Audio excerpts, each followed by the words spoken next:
চলো বন্ধুরা, ছেলের বার্থডে পার্টিটা কেমন হলো তোমাদের আজকে সেটা শেয়ার করব। চলো, প্রথমেই দেখাচ্ছি মাংস ম্যারিনেট করে রেখে দিয়েছি, তারপরে এদিকে চাল ভিজিয়ে রেখেছি, আর পেঁয়াজ টিয়াজ কাটা হয়ে গেছে, সমস্ত কিছু জোগাড় হয়ে গেছে রান্নার। তো আজকে বাড়িতেই রান্না করব ভেবেছি। এই যে রান্না করতে বসে গেছে, এই যে বৌদিটা রান্না করে দেবে সব, আমরাও থাকবো, তো উনিই সব করবেন। মাংসও করবে, বিরিয়ানি করবে, বিরিয়ানি মাংস হবে। কে থাকবে? বাচ্চাগুলো থাকবে। এই যে কত বাচ্চা দেখেছো, 1 কেজি 2 কেজি অনেক কেজি বাচ্চা আছে। তো এইসব বাচ্চাদেরকে নিয়ে আর বাড়ির কজন মিলে হবে একটা ছোট্ট মতো পার্টি হবে। এই যে আমার সুন্দরী সেজে ফেলেছে, আর এই যে আমার রাজপুত্রও সেজে ফেলেছে, দুইজনে একদম রেডি।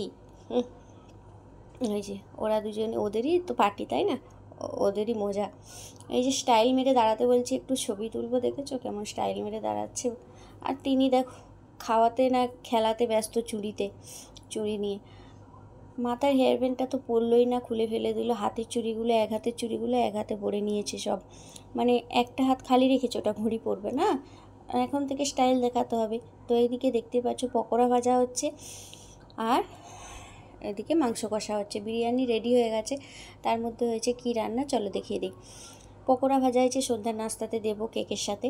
আর হয়েছে মাংস কষা হয়েছে, আর চাটনি আর বিরিয়ানি। একদম আজকের পার্টিতে এই মেনু। তারপরে আছে পাঁপড়, মিষ্টি, আইসক্রিম, যা হয় আর কি, বাচ্চারা খাবে তো। এই যে দেখো বেলুন দিয়ে সুন্দর করে সাজিয়ে দিয়েছি। তার মধ্যে মেয়েটা দেখো না দৌড়াদৌড়ি করছে একদম।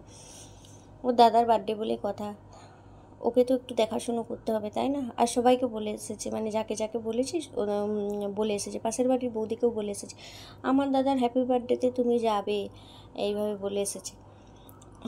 কত বড় হয়ে গেছে। তারপর দেখো এই যে খেলা করছে, সবাই চলে এসেছে, খেলা করছে। এই যে কেকটা কি সুন্দর হয়েছে, সুন্দর আর কি, এই পশু টশু গাছপালা এইসব দেখেই আমার ছেলে পছন্দ করেছে এই কেকটা। আদার্স আর কিছুই নেই। দামও নিয়েছে অনেকটা, ভালো না তেমন একটা।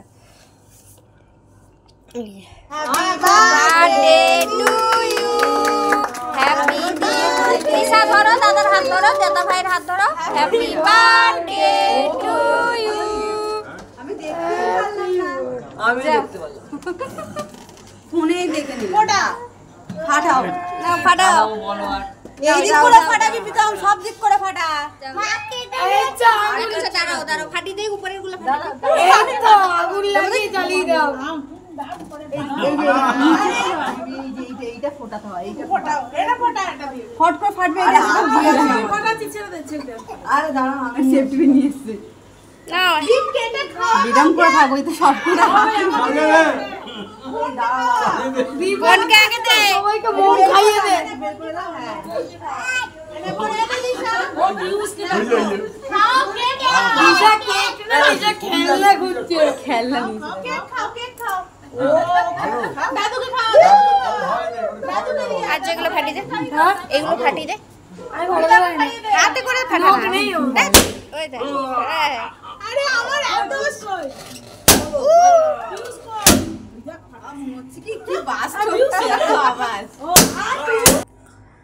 আচ্ছা তোমরা একটু বলো তো, দীপ দিশার জামাটা কেমন হয়েছে, ভালো হয়েছে কিনা?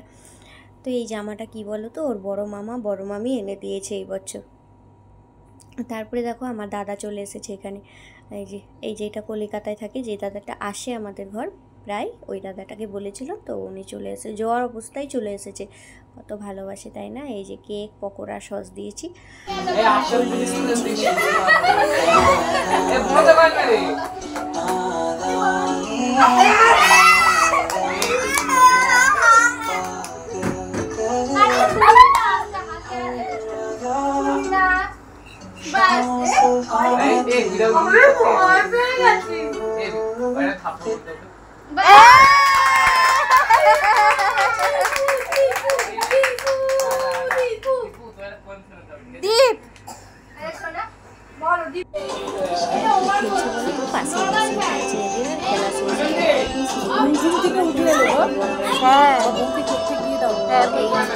খেলাধুলো করছে,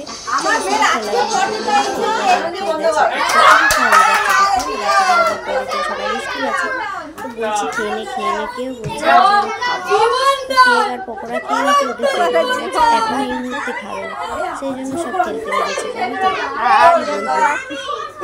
তো ওইদিকে ঘড়িতে বাজে 10টা না হবে। তা বললাম যে বাচ্চাগুলো খেতে বসে যাবে, যে আমার ছেলে খেতে বসেছে, দীপ আর দিশাকে আগেই রুটি আর মাংস দিয়েছিলাম, ও খায়নি। ও বাচ্চারা যে বসেছে, দাদা ছোট ছোট দাদা দিদিরা বসেছে, ও এসে বসে পড়েছে, খেলোই না কিছু, উঠে পড়লো, তবু বসবো ওদের সঙ্গে। চলো যাই হোক, ভিডিওটা ভালো লাগলে তোমরা অবশ্যই লাইক কমেন্ট শেয়ার আর সাবস্ক্রাইব করে দিও, আর ফলো করতে কেউ ভুলো না। আর চলো রাত হয়েছে, এবার সবাই মিলে খেয়ে নিই। চলো টাটা, bye bye, see you, tata.